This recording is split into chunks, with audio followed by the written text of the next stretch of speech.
And I cannot express how excited I am for our next guest because Uh-huh. normally na-excite ako when someone brings any anything sports related to the show. Yes, yes. Pero ito, as I bring this up here, natakot ako.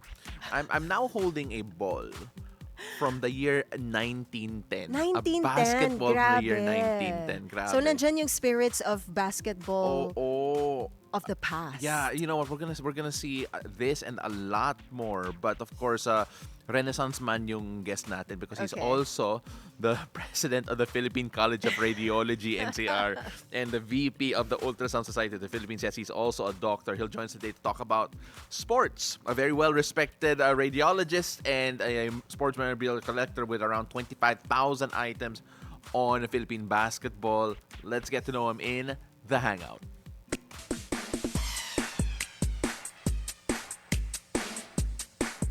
Now we're now joined in the studio by Dr. Michael Rico Mesina. Welcome to the Hangout, Doc. Thank you so much for joining us. Hi, good morning, Pao. Good morning, Ann. And good morning sa lahat ng mga viewers po natin sa beautiful day. Hello, Doc. Oh man, I don't know where to start. So let's start off with the least interesting part, your medical career. Muna. But when we take a look at this, Doc, again, Philippine College of Radiology, NCR President, VP of the Ultrasound Society of the Philippines. How do you have this time to collect the way that you do and still, Yeah. focus on yung medical profession mo? So maybe number one, having good time management skills. And of course, passion ko kasi itong basketball, particularly researching about Philippine basketball history and learning it through memorabilia. So it's my advocacy. So kaya kahit maraming ginagawa sa trabaho as a doctor, nagagawa natin ng paraan para isingit itong advocacy natin. Alam mo, Doc, when you just laid out all these memorabilia, these artifacts, na-excite kami ni Pau eh. Yeah. Starting with that ball from 1910, and I'm looking at these old photos of, alam mo, ganyan yung shorts nila eh, nung Yeah, I nung think you have to take time it ko, from the plastic para makita ng okay, viewers there. natin. Diba? Okay lang. Oo. Maikli yung shorts ng mga basketball players before. Ito yung mga naabutan kong Yeah. uniform Actually- ng basketball. Actually, hanggang ngayon, yan pa rin shorts ko eh. So, Doc, you started collecting all these basketball memorabilia. When did the passion shift from, casual fandom lang to really serious collecting? What's that moment that sparked everything for you? Actually, during elementary school, I started collecting a local basketball magazine. So sa mga batang 90s, siguro naalala nila yung Scoreboard, Yeah. yung Sports Weekly, yan. So before, I used to save 5 pesos a day. Okay. So 5 pesos a day, Monday to Friday yun. So back then, the magazines were cheap. So they were, I think, 18 pesos per piece. So pagdating ng Friday, so nakaipon na ako ng 25 pesos. Okay. So meron na akong pambili ng magazine, meron pa akong pangmerienda. So that was my routine during my elementary and early high school days. So I started collecting magazines. Magazines, okay. But eventually, because I had to focus on my studies to be a doctor, so medyo natigil siya, nagkaroon ng hiatus. Okay. And then during the pandemic, so syempre medyo bumagal yung takbo ng buhay. So I had time to reflect and think about what are my passions. So what things do I want to do in my spare time apart from my work and my family. So doon pumasok yung na-rekindle yung passion, yung desire to collect basketball memorabilia, not just magazines now. Yeah. I just wanna say na napaka-casual minsan yung the value of the things that you've brought here. So we have the 1910 ball, but we also have Olympic memorabilia dito. As I'm gonna hold this one up, oh my goodness.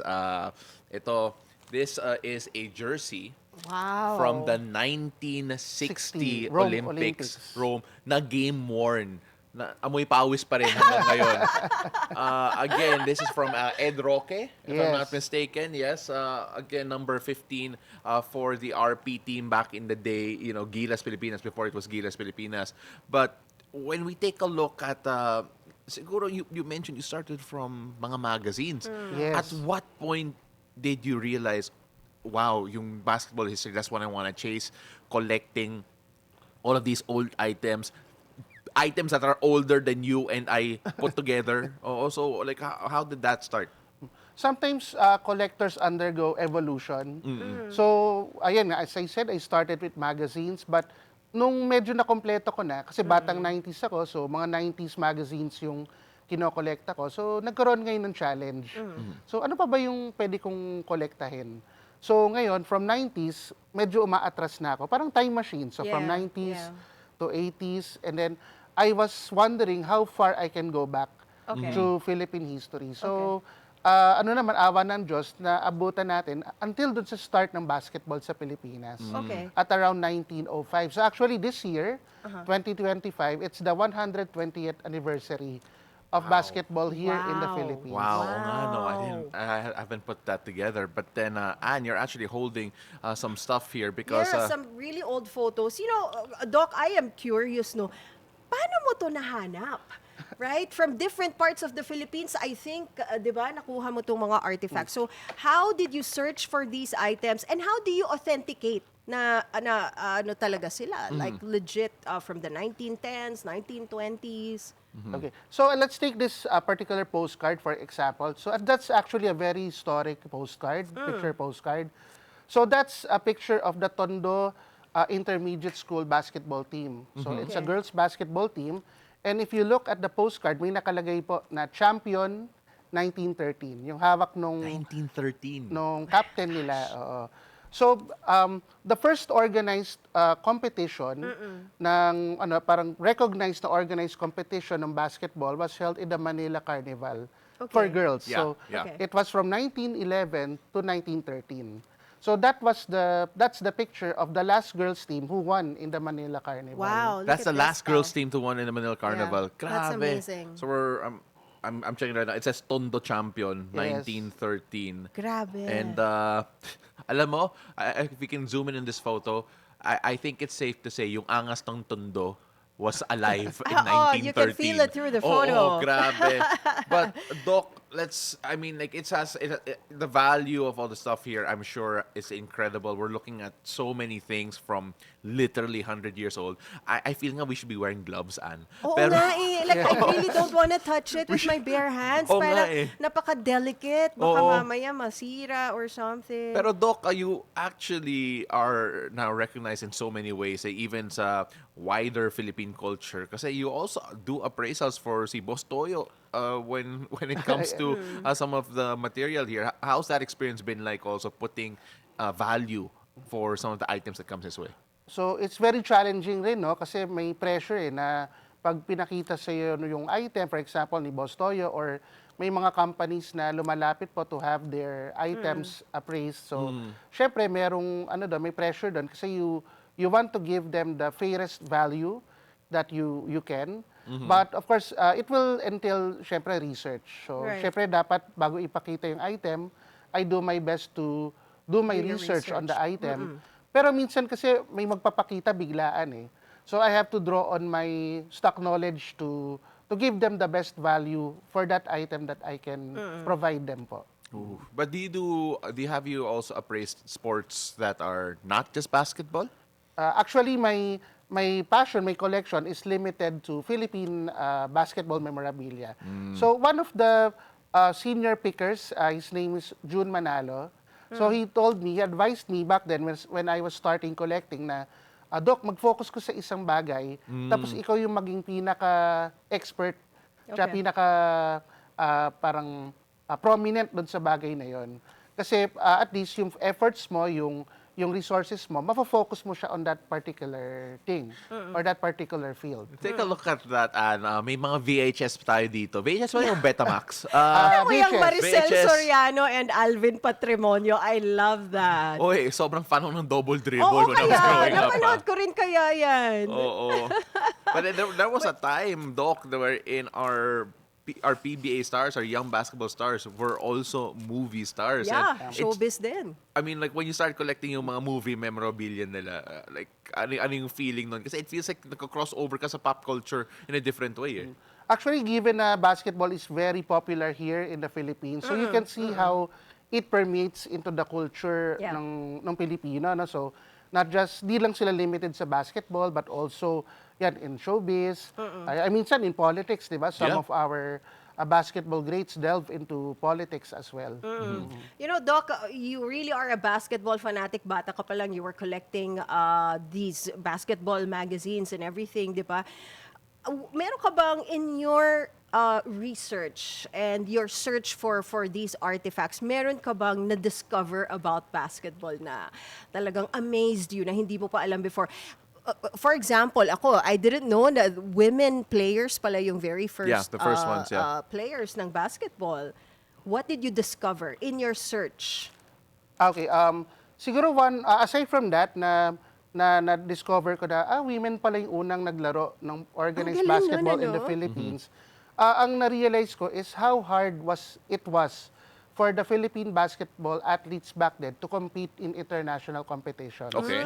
So let me show you this particular item. Okay.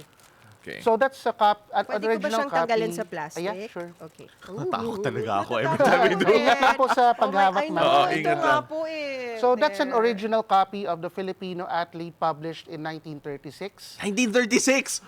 Ingatan mo yan, ha? So here in the cover, so that's actually a basketball game between the Philippines and Uruguay in the Berlin Olympics. So that's the first Olympics that basketball was recognized as an official sport. 1934? 1936. 36? 1936. As I look down, syempre, I see the 1960 Ayan, Rome the game jersey. between Philippines and Uruguay, which the former won by the score of 33-23. Nanalo tayo. Panalo tayo. Wow! We Wow, look actually at were this. fifth place You're in that. fifth Ayaw place mo here. hawakan? No, ayaw hawakan. At kung titingnan yung mabuti yung floor, you can see that it's raining while they're playing. Yeah, kasi it was played outdoors. Yes. Diba? So kita nyo kanong hirap ng mga athletes natin kay maganda, kay hindi maganda yung weather, they have to play and represent Right, our country. Yeah. And then this one, this is also one of my favorite items. Before, di ba, ngayon, madali na yung, yung flight, yung Yeah. aeroplano papunta dun sa place kung saan sila magko-compete. Yes, pero dati you have to So, spend like a month traveling almost. Yeah, 2 weeks to a month riding a boat. Yeah. And then travel by land. So this one, What's that, Doc? Oh my gosh. we can show it also to. But don't remove I it. won't na lang remove po, it. I sir. won't remove it. Yes. So, So let's that's see. a passenger manifest of the Artagnan. So that's the boat that the 1936 Olympic team rode from Berlin, from Europe, going back to the Philippines. Paano ito mo nahanap, Doc? It's sobrang, first of all, this is not just sports, it's literally yung sports life nila. Yes. Paano mo ito nahanap? So when I started collecting memorabilia, I was heavily reliant on social media. Yeah. So that's the power din of social media because it can connect people who don't know each other but have the same interests. So unti-unti po nung nakilala po ako na ako po yung nangongolekta ng mga basketball Memorabilia. memorabilia. So naging natural na po for other collectors to reach out to me and then show me their items as well. So, Doc Miko, interesado ka ba na makuha to? So if I see that item is historically significant, Na-excite ka? Na-excite ako, syempre. Pero dapat poker face din kasi pag Oo. masyadong ka na-excite, baka masyadong tumaas yung pressure. Value, oo. Oo. Pero, okay, Doc, let's talk about yung grail mo. Like what is the one particular item na talagang sobrang na-excite ka to have and to get that when you did get it, feeling mo talaga, oh, this is why I'm doing this. Okay. So siguro number one is that ball. So if I can Yeah. tell the story of Go that ahead. ball Yes, po. go ahead. So in a school in South Luzon, so it was established during the Spanish time, but eventually sinira din yung buildings ng school. So in the PE department, that's where the ball was found in relatively good condition. So kaya nung nakita ko siya na inaalok sa akin ng friend ko na collector, di na ako nag-atubili na nakunin. Okay. So parang di ako makatulog masyado nun while waiting for the day na makuha ko yung bola. Man, you know what's funny? I take a look at the ball and I feel that, have you ever shot the ball?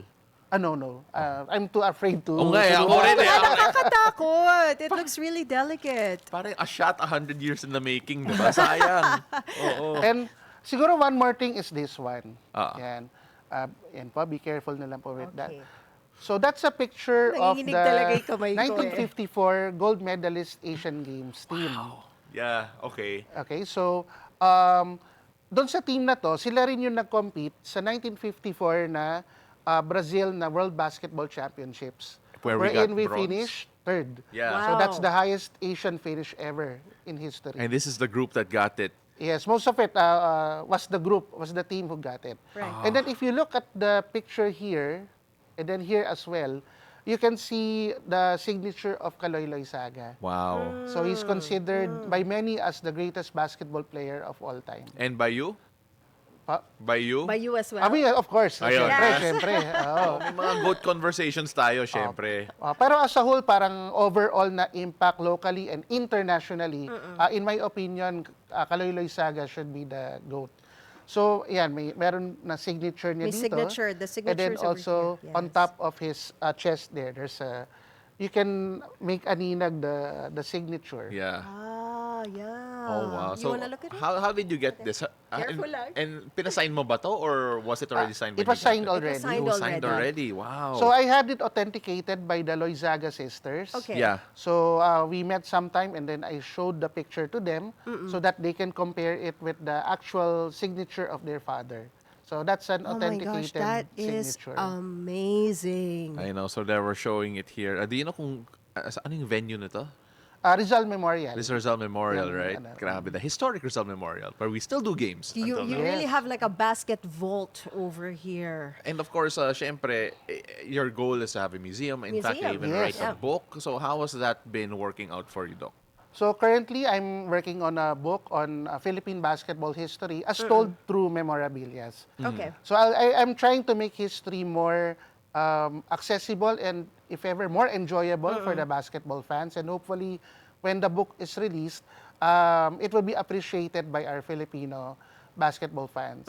And of course, my end goal, what's my long-term goal for the collection, is to have a formal Filipino basketball museum. So that Basketball museum. these items will not just be appreciated Right. by our viewers, but the entire basketball-loving nation. Doc, if you could time travel to any Philippine basketball game from the past or any historical Oh, that's a basketball great historical question. moment, when and where would you go? That's Ang Eh, ganda kasi na, time wait lang. machine na eh. Oh, Pati there, ako oh. na-excite sa question na yun eh. can I give three? Yeah, go. Yes. Okay. So maybe number one, I'll go back to the game where the 1911 Tondo basketball team won the championship. This one in the 1911. picture. No, that's 1913. Yeah. 1911, the first one, the The 1911. first First one. one, Okay. okay. So I'll get the goal, and then I'll get the ball, Oh, and then I will go back here in the present time. okay. Okay. So that's number one. And then number two, I'll go with the Philippine team in the 1936 Olympics. Berlin, yeah. And then I will protest why they changed the rules in the middle of the game. What? Oh, bakit? Anong story dyan? Because we already defeated some countries Yeah. in the tournament. But with regards to scheduling, they have to wrap up the basketball tournament a bit earlier than usual. So they changed the rules a bit. So what happened is that we only lost one game in that particular Olympics to the USA. Okay. But we still finished fifth. So that's because of the abrupt change in the rules during the course of the tournament. So, palagay mo, nagka-medal tayo Tingin if ko they didn't dapat change. nagka-medal na tayo doon pa Really? lang. Yes. Okay. So I'll attend that game. I'll get also the memorabilias of the players. And then protest. And then I will protest to the committee why they're changing the rules. Tapos yung protest mo, gawin natin memorabilia din. Yes. The protest letter, yeah. Oo, then your third? And then lastly, I'll go to the championship game of I'll go to the medal game of the 1954 World Basketball Championships led by Bronze medal, Kaloy yeah. Loizaga. Kaloy Loizaga. Yeah. So I think Wow. those are three seminal moments in basketball history that I would love to go to and watch with my own eyes. And steal memorabilia from. And get memorabilia from. Yes, of course. Yung jersey ni Kaloy Lozaga mawawala bigla. Sa picture, wala na siyang Sa suot. picture wala na siyang suot. Saan napunta? Tapos sa likod nakita mo si Doc. Tinatakbo na palabas. All right, Doc, we gotta That's wrap up in amazing. just a bit, but then we want to try something out here because right now, syempre, the name of the show is A Beautiful Day, and we want to ask all our guests here, Doc, what makes your day beautiful? What makes my day beautiful is, first of all, I have a loving wife with me who wakes up with me every day and supports me. And of course, this collection would not be possible without her support. Okay. So yeah, number one, my wife. Number two, my work. Because in my work, I get to help out many patients. And then through our interpretations of their imaging, Yes. we help them go into the road to their recovery. And then lastly, number three, of course, this memorabilia collections. Yeah. Because through this, I can make a difference not only, the happiness is not only for me, but also to the many basketball fans that I show these particular items. Paolo included. Oh, Yes. my gosh. And and me as well. Looking forward to visiting your museum as soon as you when know, you it put up. happens, Yeah. Yeah. we would Thank you. feature it like anything. Like it's insane. First of all, thank you so much for coming. Thank you so much. It Thank was you, such a Doc. fantastic conversation. I want to steal some of the memorabilia pero natakot ako eh. Kasi Hindi. grabe. Papahuli ka ni Doc. Oo nga eh. No, kasi we didn't even go through more, like half of them. I Like, know, they're we need just more so- time. Dapat 2 blocks tong interview. Kailangan to ng read. museum. Yes, 25,000 yes. items. And of course, again, thank you so much for bringing your grail with us. Sure. For those who don't know, the term grail sa sports means the one thing that you really want. So this is this is Doc's grail, yung kanyang bola dito na I'm sure in ultrasound na din niya. Again, thank you so much for joining us here on Beautiful Day, Dr. Michael Rico Mesina, radiologist and sports memorabilia collector. Thank you so much, Doc. Thank you.